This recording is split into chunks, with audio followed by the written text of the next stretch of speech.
அம்மா இங்க ஒரு கேசரி ரெடி ஆயிருக்கு. இங்க என்னம்மா ரெடி பண்றீங்க? அது சேமியா கேசரிப்பா, அது வந்து ரவை கேசரி. பெரிய வித்தியாசம்லாம் ஒண்ணும் இல்லை, அதே மாதிரி தான். இது வந்து சேமியாவை வந்து வேக வச்சிருக்கோம். சேமியாவை வேக வச்சிருக்கோம். பாலில் வேக வைக்கிறதுனால வேக வச்சுக்கலாம். இந்த திக்னஸ்க்காக வேண்டி ஒரு 2 ஸ்பூன் 3 ஸ்பூன் அளவுக்கு ரவை போட்டுட்டோம். நல்லா வெந்தோடனே கலர் பவுடருக்கு பதிலாக குங்குமப்பூ இதில் ஊற வச்சு வச்சிருக்கோம் வெந்நீரில்.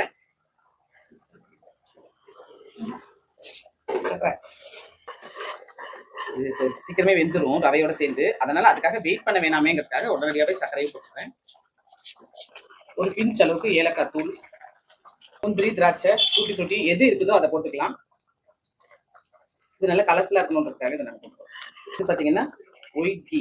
நீங்கள் எந்த நெய் வேணாலும் யூஸ் பண்ணிக்கிங்க. நம்மகிட்ட இருந்துச்சு இருக்கிறத வச்சு அவ்வளோதான். அருமையாக இருக்கும். பரிமாறும் போது நல்லா சூப்பராக ரெடி ஆயிடுச்சு. அவ்வளோதாங்கப்பா, நல்லா சூப்பராக ரெடி ஆயிடுச்சு சேமியா கேசரி.